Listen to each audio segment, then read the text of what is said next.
हमारी Sunday Sarman series में एक बार फिर से आपका स्वागत है।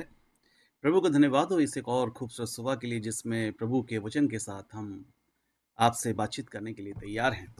और प्रभु में प्यारे भाई और बहनों, जो आज का विषय है वो हमें मिलता है संत मरकुस रचित सुसमाचार उसका अध्याय 4 और पद संख्या 35 से लेकर अध्याय के अंत तक।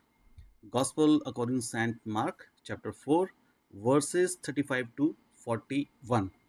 और तो घटना कुछ यूँ ऐसी है कि मेरी वाइफ जो हैं वो एक रेलवे हॉस्पिटल में सेवा देती हैं।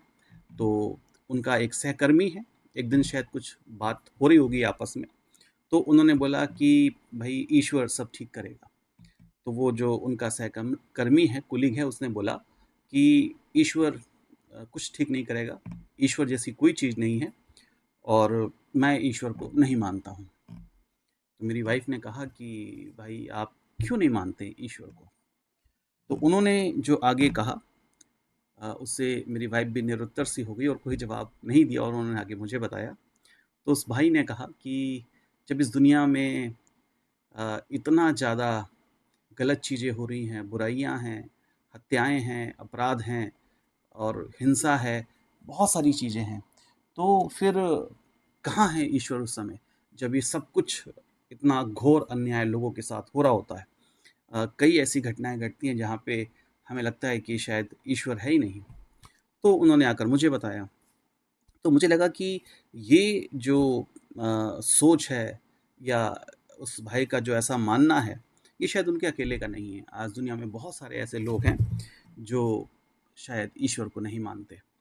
उन्हें लगता है कि ईश्वर जैसी कोई चीज़ नहीं है और शायद एक हद तक वो सही भी हैं, क्योंकि जितना पाप, जितनी बुराई, जितनी हिंसा, जितनी नफ़रत और जिस तरह से मनुष्य मनुष्य का दुश्मन है, जिस तरह से आज हमारे समय में हम देखते हैं कि लोगों को बेरहमी से मार दिया जाता है और भी कई तरह के उत्पीड़न और पीड़ाएँ और तकलीफ़ें हैं। इवन धार्मिक स्थलों में आप देखते हैं कि वहाँ पे जघन्य अपराध होते हैं। मैं किसी एक पर्टिकुलर धार्मिक स्थल की बात नहीं कर रहा हूँ, सभी जगह जघन्य वहाँ पे अपराध हो जाते हैं।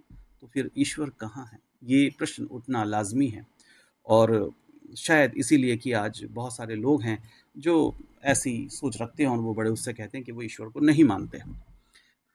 तो जो विषय मैंने आपको बताया, मरकुस 4 35 से लेके 41 तक, और मेरी वाइफ के साथ रेलवे हॉस्पिटल में काम करने वाले उनके सहकर्मी जो कुलीग हैं, उनका ये कहना कि वो ईश्वर को नहीं मानते और क्योंकि इस दुनिया में इतनी बुराइयाँ, इतनी ऐसी चीज़ें हैं जो बहुत गलत हो रही हैं, तो शायद ईश्वर जैसी कोई चीज़ नहीं है। आप क्या सोचते हैं? कभी आपका सामना हुआ ऐसे लोगों से? मेरा भी हुआ है कई बार, बहुत से लोग मुझे ऐसे मिलते हैं। तो मैं आज आपके साथ मिलके कोशिश करना चाहता हूँ इन वचनों के द्वारा इस चीज़ को समझने की कि क्या ये जो हमारा सोचना और मानना है, क्या वो सही है या गलत है? ईश्वर वास्तव में है या नहीं है? अ, ये तो मैं आपसे कहूँ कि अगर मैं आपसे बोलूँ कि नहीं बड़े दावे से ईश्वर है, तो शायद मैं भी आपको 100% तो नहीं कह सकता। और शायद ही दुनिया में कोई व्यक्ति हो जो 100% दावे के साथ कह सके कि हाँ, सचमुच ईश्वर है। हमारा विश्वास है, हमारी आस्था है।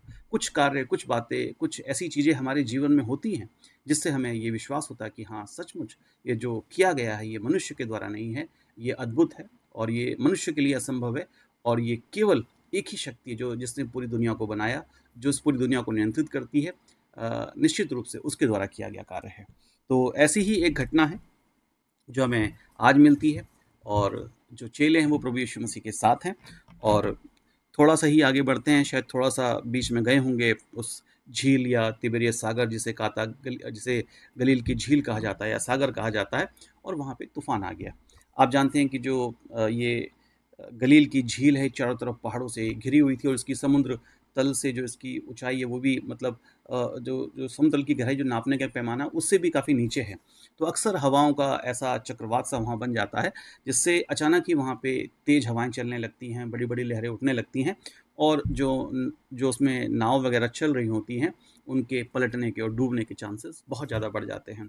आज भी ऐसी घटना होती है, अगर आप आज भी जाएँ, ये झील आज भी है, जिस घटना का ज़िक्र किया गया है और अगर आप जाके देखें तो वहाँ पे आज भी ऐसी कई ऐसे लोग हैं जिन्होंने इसका वर्णन किया है कि आज भी देखते-देखते बड़ा अच्छा, बड़ा सुहावना, बड़ा खूबसूरत सा मौसम और अचानक से हवाओं का रूप बदल जाता है, तेज़ हवाएँ और भयानक तूफ़ान का रूप ले लेती हैं। तो ऐसी ही एक शाम शायद अंधेरा हो चुका था और चेले प्रभु यीशु मसीह के साथ हैं और तूफ़ान में उनकी नैया फँस जाती है और घिर जाते हैं। अच्छा, यहाँ पे एक बड़ी और खूबसूरत चीज़ है। लोग सोचते हैं कि खाली उनके जीवन में ज़्यादा समस्याएँ हैं जो शायद ईश्वर को नहीं मानते, पर ऐसा नहीं है। उनके जीवन में भी समस्या हैं जो ईश्वर को मानते हैं। अब इस नैया में तो स्वयं प्रभु यीशु मसीह साथ थे उनके, उसके बाद भी वो तूफ़ान में फँस गई और नज़ारा इतना कह लीजिए डरावना था कि चेले जो शायद बाय बर्थ बचपन से क्योंकि सभी मछुआरे थे और तैरना जानते होंगे और उस झील से भली-भाँति परिचित रहे होंगे। उसके बाद भी वो डर गए, घबरा गए और मौत का खौफ साफ-साफ उनके चेहरों पे उस अंधेरे में भी देखा जा सकता था। और उनमें से एक था जो प्रभु यीशु मसीह को पुकारता है और वो सही मायने में पहचानता है और प्रभु यीशु मसीह उठते हैं और उसके बाद वो आज्ञा देते हैं, वो आदेश देते हैं और सब कुछ शांत हो जाता है। तो अब ये है कि आप सोचेंगे कि भाई क्या करें? अगर चेले मान लीजिए ये विश्वास नहीं करते कि ईश्वर है और प्रभु यीशु मसीह के संबंध में वो जानते थे कई बार उन्होंने सुना है, ईश्वर ने स्वयं घोषणा की कि ये मेरा प्रिय पुत्र है। प्रभु यीशु मसीह के संबंध में आप जानते हैं कहा गया है कि वो सन ऑफ गॉड है। इसके साथ-साथ वो खुद परमेश्वर है जो मनुष्य बन के इस धरती पे आया ताकि ना केवल ऐसे किसी एक तूफ़ान से जो एक घटना थी पर हमारे जीवन में आने वाले हर एक तूफ़ान में वो हमारे साथ रह सके और हमें उन तूफ़ानों से निकाल सके। क्योंकि ये सिर्फ़ बात इस एक तूफ़ान की नहीं जो इस झील में नाव की यात्रा करते समय चेलों के साथ हुआ। ये उस तूफ़ान की बात भी है जो किसी के जीवन में भी आ सकता है। और ऐसे ही तूफ़ान कई बार हमें ईश्वर से जोड़ देते हैं और ऐसी ही कई बार बड़ी-बड़ी समस्याएँ, परेशानियाँ, आँधी और तूफ़ान जो हमारे जीवनों में बड़ी-बड़ी प्रॉब्लम्स की तरह आती हैं, कई बार वो हमें ईश्वर से बहुत दूर ले जाती हैं। तो अब हम वापस आएँगे उस भाई के सवाल की तरफ। उन्होंने कहा कि भई दुनिया में बहुत गड़बड़ी है, दुनिया में बहुत अन्याय और कह लीजिए भ्रष्टाचार और जो चीज़ें हैं वो बहुत ख़राब हो गई हैं और लोगों पे बहुत अत्याचार हो रहे हैं, इसलिए ईश्वर नहीं है। अगर ईश्वर होता तो ऐसा बचाता। पहली चीज़ तो ये है कि ईश्वर हमेशा डायरेक्टली बिल्कुल हमारे साथ नहीं रह सकता और डायरेक्टली सीधे वो चीज़ों में इंटरफेयर नहीं करता। क्योंकि परमेश्वर ने हमें अपनी इच्छा दी है और मैं और आप एआई से बने हुए कोई रोबोट नहीं है। जिसे परमेश्वर हमें एकदम एज़ अ रोबोट की तरह ट्रीट करे। परमेश्वर ने मनुष्य को जब बनाया तो अपनी समानता और स्वरूप में बनाया और उसे इच्छा शक्ति दी, उसे स्वतंत्रता दी, सोचने की, समझने की, निर्णय लेने की। हाँ, साथ-साथ ये भी है कि जो भी आप करते हैं उसके लिए आपकी ज़िम्मेदारी भी है। तो ये कहना कि परमेश्वर हमेशा हमारे साथ रहे जैसे फ़िज़िकली प्रभु यीशु मसीह उस नाव में थे, ये संभव नहीं है। लेकिन हाँ, ये ज़रूर है कि ईश्वर है और जब-जब आप संकट और परेशानी में होंगे, जब-जब ऐसे किसी तूफ़ान से आप घिर जाएँगे, अगर आप उसे जानते हैं, अगर आपको उस पे विश्वास है, अगर आप उसे पहचानते हैं, तो अगर आप उसे पुकारेंगे, तो वो डेफ़िनिटली उठेगा और आपके साथ खड़ा होगा और आप अपनी उन प्रॉब्लम से, अपने जीवन के उन तूफ़ानों से निश्चित रूप से निकल के बाहर आ जाएँगे। तो मैं जिस भाई ने ये बोला कि ईश्वर नहीं है क्योंकि दुनिया में बहुत गलत है उन्हीं के उदाहरण के ज़रिए, उन्हीं की बातों के ज़रिए से शायद मैं जवाब देने की कोशिश करना चाहता हूँ। तो आप जानते हैं कि जैसे आजकल हमारे देश में हालात हैं, मैं सिर्फ़ अपने वर्तमान प्रधानमंत्री जी के बारे में नहीं कहना रहा हूँ, बट कोई भी प्रधानमंत्री हमारे देश का कभी भी जो पहले हुए हैं या जो आने वाले समय में होंगे, देश में बहुत सारी समस्याएँ होती हैं, काफ़ी बड़ी आबादी है हमारे देश की और हर कोई कई बार ऐसा है कि वो प्रधानमंत्री जी से सवाल पूछता है। इस समय भी पूछे जा रहे हैं बहुत से सवाल और आप जानते हैं कि शायद ही किसी सवाल का जवाब मिलता हो। मतलब बहुत से सवालों के जवाब नहीं मिलते हैं। तो क्या ये मान लिया जाए कि हमारे देश में कोई प्रधानमंत्री नहीं है? अगर आपको आपके सवालों का जवाब नहीं मिल रहा है, आपकी परेशानियों का अगर कोई कोई पुख्ता इंतज़ाम नहीं हो रहा है, आपके अनुसार इस समय तुरंत, तो क्या हम ये मान लें कि भारत देश में कोई प्रधानमंत्री ही नहीं है? ये शायद मेरे ख़्याल से सोचना और मानना गलत होगा। शायद समय लगे क्योंकि प्रधानमंत्री भी कोई जादूगर नहीं है कि वो चुटकी बजाते या कोई छड़ी घुमाते आपकी समस्याओं का समाधान कर दे। समय लगता है चीज़ों का और लोगों को ये विश्वास करना पड़ेगा कि प्रधानमंत्री है, इस देश में एक सिस्टम है, देश में संविधान है, तभी वो प्रॉपर वे में जाके अपनी चीज़ों को अगर करता है, तो शायद कभी न कभी समाधान भी ज़रूर निकले। वैसे ही ईश्वर के संबंध में भी है। अगर आपको आपकी किसी प्रॉब्लम में, किसी समस्या में, किसी तूफ़ान में अगर आप बचाए गए, तो ये कह देना कि ईश्वर ही नहीं है, शायद जल्दबाज़ी होगी।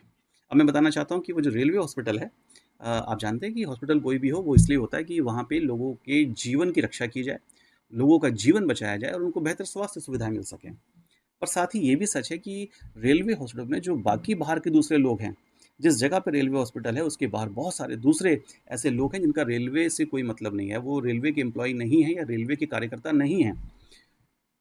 तो उन लोगों को कोई ट्रीटमेंट नहीं मिलता रेलवे में। बेशक आप रेलवे हॉस्पिटल के ठीक बगल में रहते हो, आप ठीक सामने सड़क पे आपका एक्सीडेंट हो जाए, बट अगर आप रेलवे एम्प्लॉई नहीं हैं, अगर आपका रेलवे से रिश्ता और नाता नहीं है, अगर वो ज़रूरी जो डॉक्यूमेंट्स हैं अगर वो आपके पास नहीं हैं, तो आपको ट्रीटमेंट नहीं मिलेगा।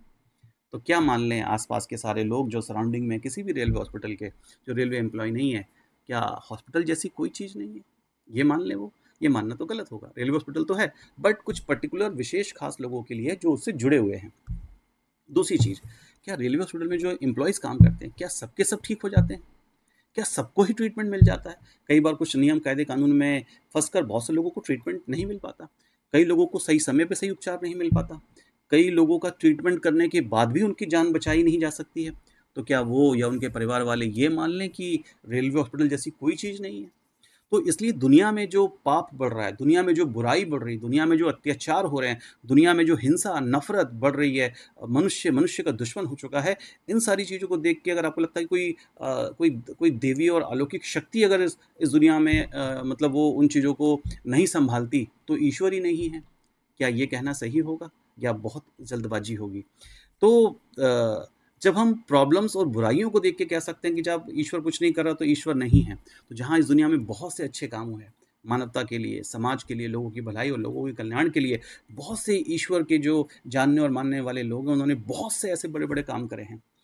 तो जब वो अच्छे काम करते हैं तो आपका मन नहीं करता ये अच्छे इसलिए हैं कि वो कहीं न कहीं ईश्वर में विश्वास और आस्था रखते हैं इसलिए वो अच्छे हैं, है ना? मैं सिर्फ़ आज बाइबल के ईश्वर की बात नहीं कर रहा हूँ, मैं सिर्फ़ आज यीशु मसीह की बात नहीं कर रहा हूँ। मैं आपको बताना चाहता हूँ प्रभु में मेरे प्यारे भाई और बहनों, अगर आप भारत देश जानें और हमारे देश में आप जानते हैं कि सम्राट अशोक जिन्हें महान भी कहा जाता है, बहुत कम लोग हैं इतिहास में आप जानते हैं जिन्हें महान की उपाधि दी गई है। तो अशोक महान उन्हें कहा जाता है। जानते हैं क्यों? क्योंकि उन्होंने एक कलिंगा के युद्ध में लाखों लोगों को जब मरते हुए देखा और जिस तरह से उनका कत्लेआम हुआ, उनका हृदय परिवर्तित हुआ, उनका हृदय पिघल गया और उन्होंने बुद्धिज़्म यानी कि उन्होंने बौद्ध धर्म को अपना लिया और अहिंसा का रास्ता अपनाया, है ना? हिंसा का रास्ता अशोक का, सम्राट अशोक का या अशोक महान का बुद्ध धर्म को अपनाने से पहले का था। जब उन्होंने बुद्ध धर्म को अपना लिया, जब उन्होंने बुद्ध की शरण में अपने जीवन को दे दिया, तो उसके बाद उन्होंने अहिंसा का रास्ता अपनाया और युद्ध को हमेशा के लिए समाप्त कर दिया। और भी बहुत सी ऐसी घटनाएँ हैं, ऐसी बहुत सी चीज़ें हैं, जो ईश्वर के लोगों ने अलग-अलग जगहों पे, अलग-अलग समय में करी हैं। ये शायद मेरे ख़्याल से केवल अगर आप ईश्वर पे विश्वास नहीं करते हैं, केवल नास्तिक लोगों से ये संभव नहीं है। और यहाँ पे भी अगर आप देखें प्रभु यीशु मसीह के साथ भी अब जो पानी को शांत करने वाली बात है, अगर उन्हें विश्वास नहीं होता कि प्रभु यीशु मसीह ऐसा कर सकते हैं, तो शायद वो छोड़ देते, वो अपनी जान बचाते और पानी में कूद के भाग के चले जाते। पर उन्हें पता था कि वो यीशु मसीह को जानते हैं, वो यीशु मसीह को पहचानते हैं, यीशु मसीह उनके साथ है, यीशु मसीह ईश्वर का बेटा है, यीशु मसीह खुद वो परमेश्वर है जो मनुष्य बन के धरती पे उनके साथ आया है और उसने ही इस पूरी सारी सृष्टि को बनाया है, इस पानी को भी बनाया है, इस हवा को भी बनाया है। अगर उत्पत्ति अगर आप पढ़ेंगे तो वहाँ पे आप पाएँगे कि ईश्वर ने इन सारी चीज़ों की जिन्हें पंच तत्व कहा जाता है, इनकी सृष्टि परमेश्वर ने आदि में की। तो जब सृष्टिकर्ता अपनी सृष्टि में शामिल है, तो क्या हवाएँ इतना तेज़ चल सकती हैं कि वो डरा दें? क्या लहरें इतना ऊँचा उठ सकती हैं कि उस नैया को डुबा दें जिसमें यीशु मसीह है? और जब यीशु मसीह उठकर खड़े होते हैं, तो उसके बाद वो तूफ़ान उनकी आज्ञा मान के शांत हो जाता है ना? विश्वास था ईश्वर में, अगर नहीं था तो शायद नाश हो जाते। अब आप बोलेंगे कि जैसे मैंने एग्ज़ाम्पल दिया कि सिर्फ़ रेलवे एम्प्लॉइज़ को ही रेलवे हॉस्पिटल में ट्रीटमेंट मिलता है, तो क्या ईश्वर भी ऐसा ही है कि सिर्फ़ अपने जो उसके लोग हैं, जो उससे जुड़े हुए हैं, उसको जानते हैं, उसकी भक्ति करते हैं, धार्मिक हैं, सिर्फ़ ईश्वर उनकी सुनता है, दूसरों को नहीं बचाता? नहीं, बिल्कुल ऐसा नहीं है। अगर आप यहाँ पे देखें तो यहाँ पे उस झील में उस समय केवल यही एक नाव नहीं थी जिसमें यीशु मसीह और चेले सवार थे, और भी बहुत सारी कश्तियाँ और नावें थीं। और जब यीशु मसीह ने शांत किया होगा, जब डाँटा होगा आँधी और तूफ़ान को, और जब आँधी और तूफ़ान शांत हुआ, तो बाकी भी ढेर सारे जीवन बचाए गए होंगे, जो शायद अपनी कोशिशें कर रहे थे, शायद ईश्वर को नहीं जानते थे, यीशु मसीह को नहीं जानते थे, उनके जीवन भी बचे। और क्या ये एक शाश्वत सत्य नहीं है कि धर्मी और अधर्मी दोनों पे परमेश्वर अपना सूर्य उदय करता है? इस सूरज की रोशनी जो हमें जीवन देती है, जो हमें ऊष्मा देती है, अगर सूरज ना हो तो पृथ्वी पे जीवन की कल्पना भी नहीं की जा सकती। ये जो दुष्ट हैं, जो जो क्या कहते हैं, इंसानियत के विरोध में काम कर रहे हैं, ऐसे लोगों को भी ईश्वर उस सूरज की रोशनी दिखाता है। ये बारिश इन दिनों में जो हो रही है, अगर बारिश ना हो तो आप जानते हैं क्या होगा। क्या ये सिर्फ धर्मियों के कारण हो रही है? क्या ये दुष्ट लोगों पे नहीं हो रही है? ये दुष्टों पे भी हो रही है। और भी बहुत सारी चीज़ें ऐसी हैं जो ईश्वर ने सबके लिए दी हैं। लेकिन हाँ, अगर आप ईश्वर से जुड़े हुए हैं तो आप उसकी अनुभूति, उसका एहसास आप और ज़्यादा कर सकते हैं। ईश्वर पे अविश्वास करके आप उससे चमत्कार की या आपके साथ रहने की जो अनुभूति है, आप उसे नहीं कह सकते। एक तरफ आप बोलें कि आप ईश्वर को नहीं मानते हैं और दूसरी तरफ आप ये भी उम्मीद करें कि जब कुछ बुराई हो, जब कुछ गलत हो, जब जघन्य अपराध हो तो ईश्वर वहाँ पे उन चीज़ों को सँभाले। तो पहली चीज़ है, हमें विश्वास करना होगा। यहाँ पर भी चेलों ने विश्वास किया, इसलिए वो तब तक जगाते रहे। पहली चीज़ ईश्वर में विश्वास था, दूसरी चीज़ जगाने का मतलब है प्रार्थना करना। तब तक जगाते रहे, प्रार्थना करते जब तक यीशु मसीह उठ नहीं गया। और जब यीशु मसीह ने देखा तो तुरंत उनकी प्रार्थना का उत्तर मिला, उनके जीवन बचे और यही हर एक मनुष्य के जीवन में होता है। यदि आप ईश्वर पे विश्वास करते हैं, यदि आप ईश्वर से जुड़े हुए हैं, यदि आप अपनी प्रॉब्लम्स में, अपने जीवन के तूफ़ानों में प्रार्थना करते हैं, तो ईश्वर डेफ़िनिटली एक दिन आपके साथ खड़ा होगा और आप अपनी समस्याओं पे जय पाएँगे। जैसा कि मैंने आपसे शायद शुरू में भी कहा था कि ईश्वर है या नहीं, ये तो मुझे भी ठीक से नहीं मालूम, लेकिन मेरा विश्वास है कि ईश्वर है, ये मेरा पर्सनली मेरा विश्वास है। अगर ईश्वर ना हो, आपको पता है आज दुनिया की जो मैक्सिमम जो पॉपुलेशन है वो सब ईश्वर पे विश्वास करने वाले लोग हैं, धर्म कोई भी हो, है ना? सबसे ज़्यादा पॉपुलेशन, मोर देन 50% जो पॉपुलेशन है दुनिया की, वो है क्रिश्चियंस, वो ईश्वर में विश्वास करते हैं। सेकंड लार्जेस्ट रिलीजन है जो वर्ल्ड का, वो है इस्लाम, वो भी ईश्वर पे विश्वास करते हैं।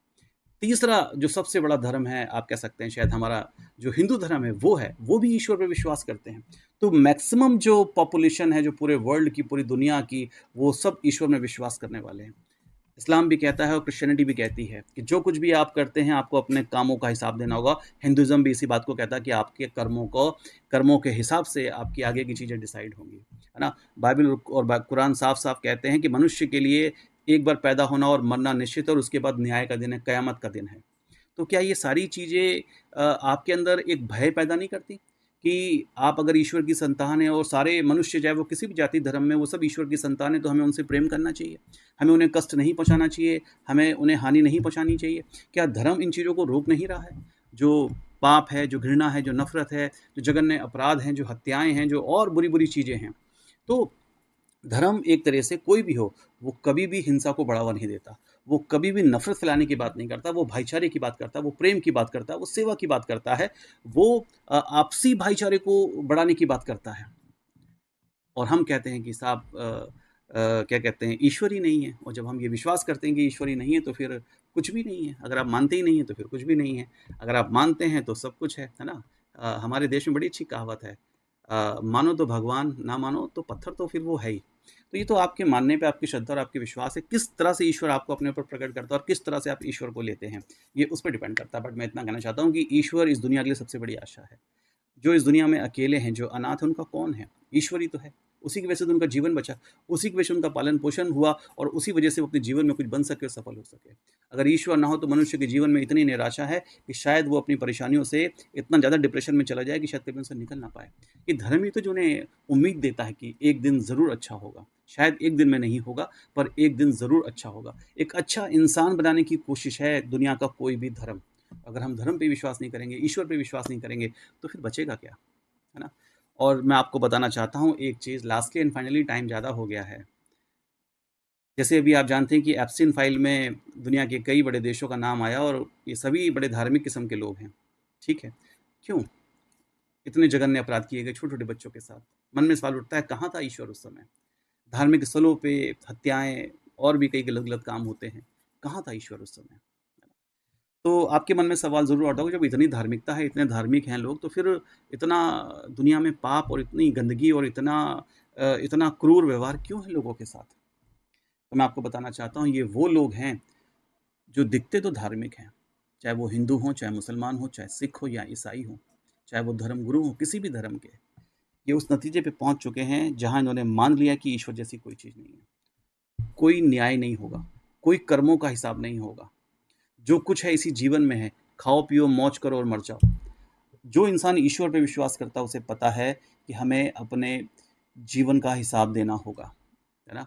एक दिन जैसे मृत्यु निश्चित है, जैसे जन्म लिया है, मृत्यु निश्चित है, वैसे ही मृत्यु के बाद हमें ईश्वर का सामना करना पड़ेगा। दुनिया के सभी धर्म इस बात को कहते हैं। और अगर कोई ये जानते हुए भी अगर गलत काम कर रहा है, गलत चीज़ों में पड़ा हुआ जघन्य अपराध कर रहा है, आज अगर धार्मिक स्थलों पे भी अगर चोरी, हेरा-फेरी, बेईमानी, गलत चीज़ें हैं, तो इसका मतलब वो आपके लिए उन्होंने ईश्वर को रखा है, पर वो खुद ईश्वर पे विश्वास नहीं करते हैं। इसलिए धार्मिक स्थलों पे आज बहुत ज़्यादा कह लीजिए कि ऐसा जीवन देखने को मिलता है, जो शायद किसी नास्तिक का भी ना हो। सिर्फ़ धर्म का चोला ओढ़ा हुआ है इन लोगों ने, पर धार्मिकता से या ईश्वर से इनका कोई लेना-देना नहीं है। अगर होता, तो शायद किसी भी धर्म की आज वो हालत ना होती, जो आज हमें मुझे और आपको दिखाई देती है। तो ईश्वर आशा है, ईश्वर वो है जो हर अंधेरे में रोशनी की किरण है, ईश्वर वो है जो हमें बचाने वाला है। और क्रिश्चियनिटी में हमारा प्रभु तो हमसे इतना प्यार करता है कि वो हमें बचाने के लिए हमारे जीवन के तूफ़ानों में खुद कूद के आया है और खुद उसने हमारे लिए उन तकलीफ़ों, परेशानियों को गले लगाया है ताकि मैं और आप बचाए जा सकें। मेरा और आपका बचाए जाना ईश्वर की दृष्टि में अपने आप को अच्छा साबित करना नेक्स्ट टू इम्पॉसिबल है। ये सिर्फ़ यीशु मसीह है जिसके द्वारा मैं और आप धार्मिक ठहराए जाते हैं, है ना? साफ-साफ कहती है बाइबल कि आपके और मेरे जो अच्छे काम हैं वो उसके सामने मैले चिथड़ों के समान हैं, है ना?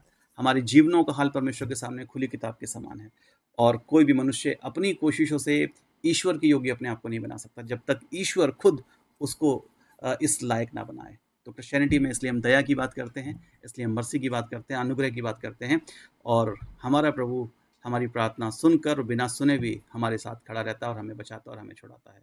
मेरा तो ये मानना है कि मेरा बचाने वाला जीवित है।